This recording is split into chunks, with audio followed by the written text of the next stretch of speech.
السلام علیکم، آپ دیکھ اور سن رہے ہیں رفا FM 102.2 اور میں ہوں خواجہ مطیع رحمان۔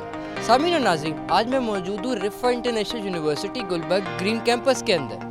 رفا انسٹیٹیوٹ آف فارماسیوٹیکل سائنسز نے ایک انٹرنیشنل فارماکو ویجیلنس سیمینار منعقد کیا۔ اس سیمینار کا مقصد تھا کہ جو پارٹیسپینٹس یعنی کہ جو اسٹوڈنٹس نے جنہوں نے اس کو اٹینڈ کیا ان کو یہ بتایا جائے کہ فارماسسٹ کا کیا کام ہے، کیوں ضروری ہے۔ مختلف ریئل ٹائم ایگزامپلس کی مدد سے یہ چیز ایکسپلین کی کہ فارمیسی کے اندر جو ڈرگز ہم لیتے ہیں، جو جا کے پرچیز کرتے ہیں، یا جو سیلر ہے فارماسسٹ کا جو سیل کر رہا ہے، اس کو اس چیز کا کیوں پتہ ہونا چاہیے کہ جو سائیڈ افیکٹ ہے وہ کیا آ سکتا ہے۔ A warm welcome to all of you at the first international seminar on pharmacovigilance organized by Rifa Institute of Pharmaceutical Sciences.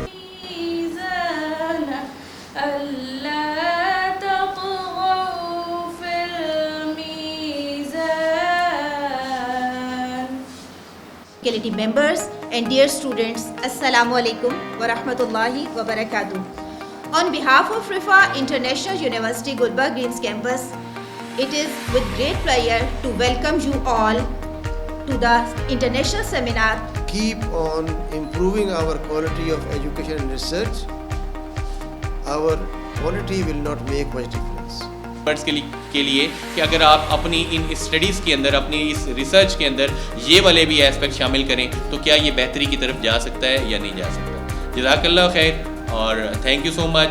Of this conference, Dr. Zakir Khan, Assistant Professor at Rifa International University, who has done PhD from Turkey and also got training from pharmacovigilance from Italy and Hungary.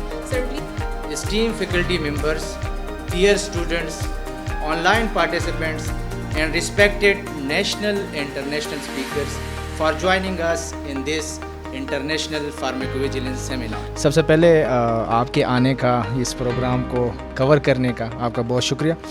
اصل میں یہ ہے فارماکوویجیلنس یعنی ادویات کے مضر اثرات جو ہے نا، اس کا علم ہے۔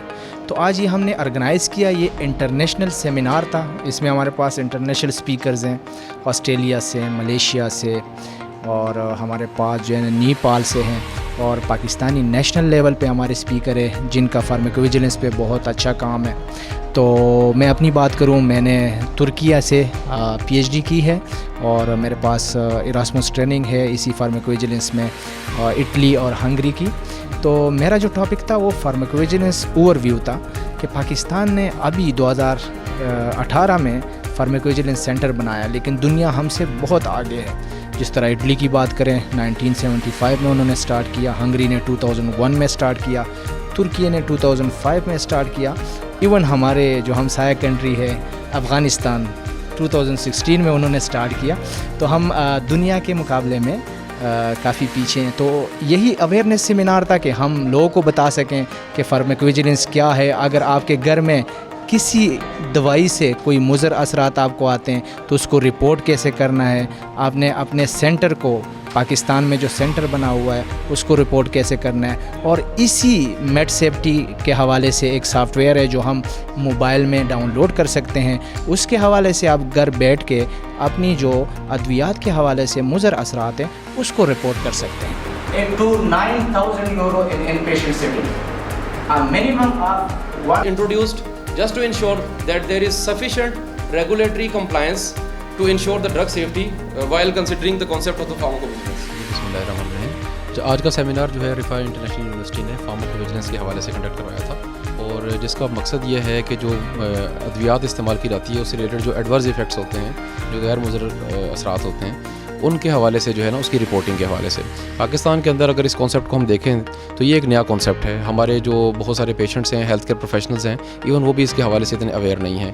تو 2018 سے ہماری پاکستان کے اندر یہ جرنی اس کی جو ہے اسٹارٹ ہوئی ہے، اور وہ جرنی الحمدللہ اس وقت جو ہے کافی بہتر پہلے سے سچویشن پہ اس وقت آ گئی ہے۔ اور ہمارے اس سیمینار کا پرپس بھی آج یہ تھا کہ ہم ایک اویئرنیس کریٹ کریں کہ یہ جو ایڈورس ایونٹس ہیں ان کو کیسے مانیٹر کیا جائے، اور ان کے مانیٹر کرنے کی کیا ضرورت ہے، اس کی اہمیت کیا ہے، اس سے ہم باقی پیشنٹس کو اور باقی ملک کے، باقی ایون دنیا کے پیشنٹس کو ہم لوگ بہت سارے ایڈورس ایونٹ سے بچا سکتے ہیں، اور ہم دنیا کے اندر ایک ذمہ دار ملک ہونے کا ثبوت دے سکتے ہیں اور ذمہ دار قوم ہونے کا ثبوت دے سکتے ہیں۔ دوسرا جو آپ نے پریزنٹیشن ڈلیور کی اس کے حوالے سے بھی تھوڑا سا پلیز بتائیے گا۔ آج کی پریزنٹیشن میں ہم نے یہ چیز کور کی ہے کہ جو ایڈورس ایونٹس ہیں اس کو رپورٹ کرنے کا کیا طریقہ کار ہے. ہمارے پاس ڈفرینٹ چینلز ہیں, ہمارے پاس آن لائن رپورٹنگ کے چینلز بھی ہیں, ہمارے پاس آف لائن رپورٹنگ کے چینلز بھی ہیں, جو کہ ہمارے پیشنٹس کو اور ہمارے فارماسسٹ اور باقی جو ہیلتھ کیئر کمیونٹی ہیں ان کے حوالے سے اس طرح سے اویئر نہیں ہے. ہماری کوشش ہے اور ہم اس طرف جا رہے ہیں کہ آہستہ آہستہ فردر اس کے حوالے سے بھی کچھ سیمینارز اور ٹریننگ سیشنز کنڈکٹ کیے جائیں. اور ہمارا دوسرا ہمارا مقصد جو تھا آج کی ٹریننگ کا وہ یہ تھا کہ ہم یہ دیکھ سکیں کہ دنیا میں جو ایکٹیویٹیز پرفارم کی جاتی ہیں فارماکو ویجیلنس کو رپورٹ کرنے کے لیے, اور پاکستان میں ہم ان سے کتنے مطلب فاصلے پہ ہیں اور ہمیں ان تک پہنچنے کے لیے فردر اور کون سے اسٹیپس لینے پڑیں گے. اس میں ہماری جو ہیلتھ کیئر پروفیشنلز ہیں, فارماسسٹ ہیں, ہماری جو ریگولیٹری اتھارٹی ہے, ہماری جو یونیورسٹیز ہیں, ان سب کے کیا رول ہو سکتا ہے, یہ کیسے اپنا پارٹ پلے کر سکتے ہیں اس کے اندر, تاکہ ہم لوگ اوور آل ایک میڈیسن ہے اس کے سیف استعمال کو جو ہے انشور کر سکیں. کنٹریز ہیں لائک کینیڈا, آسٹریلیا, جن کو جو ہے وہ لیڈ مانا جاتا ہے فارماسیوٹیکل سیکٹرز کے حوالے سے. ایون جو ہے وہ برٹن کی اگر آئی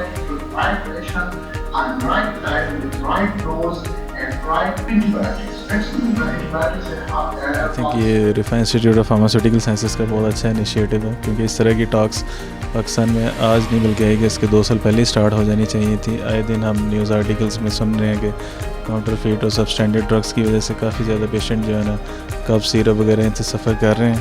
تو اس لیے اس لحاظ سے یہ ایک اچھی ٹاک ہے. اس میں کافی زیادہ گورنمنٹ آفیشیلز اور جو ہماری سائنٹیفک کمیونٹی ہے اور جو اسٹوڈنٹس ہیں وہ اس میں اچھا پارٹیسپیٹ کر رہے ہیں. اور دوسرا جو میرا ٹاپک تھا HIV, کیونکہ وہ آن گوئنگ پاکستان کے لیے ایک ایشو ہے. دنیا میں HIV کم ہو رہا ہے لیکن پاکستان میں بڑھ رہا ہے, تو پاکستان میں بڑھ رہا ہے لیکن پیشنٹ کے لیے ٹریٹمنٹ بھی اویلیبل ہے, لیکن پیشنٹ جو ہے ٹریٹمنٹ لینے میں جو ہے نا وہ اتنا انٹرسٹڈ نہیں ہے, کیونکہ پیشنٹ آئی گے ڈفرینٹ اس کے فیکٹرز ہیں, لائک اس کو سائڈ افیکٹ اور ڈفرینٹ پرابلمس آتے ہیں جس کی وجہ سے وہ میڈیسن نہیں لیتا.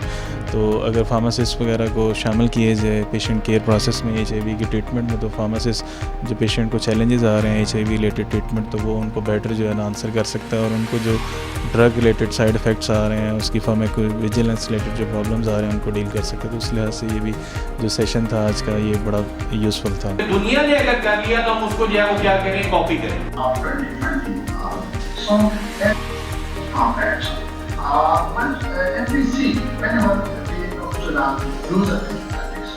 سامعین و ناظرین, اس ایونٹ سے ہم نے یہ جانا کہ ایک فارماسسٹ کا ہونا کیوں ضروری ہے, کیونکہ بعض اوقات ایسا ہوتا ہے کہ ہم دوائیاں لے لیتے ہیں اور ہمارے بھی اس کے کچھ سائڈ ریئیکشن آ جاتے ہیں, اور جو فارماسسٹ ہے نہ ہم اس کو بتاتے, اور وہ فارماسسٹ کو اگر پتہ بھی ہو تو وہ جو دوائی اس سے لے رہا ہے وہ اس کو نہیں بتاتا, یا ہم بعض اوقات اپنی مرضی سے دوائی لے کے اور ہم آگے چلے جاتے ہیں. ہمیں اس کے سائڈ افیکٹس کیا ہوں گے ہمیں اس کے بارے میں نہ سوچتے ہیں نہ پڑھتے ہیں. تو اس لیے یہ ضروری ہے کہ ہمیں فارماکو ویجیلنس ہو, اور یہ ایونٹ بھی اس سے متعلق تھا. اسی کے ساتھ اپنے میزبان خواجہ مطیع الرحمان کو دیجیے اجازت. اللہ نگہبان.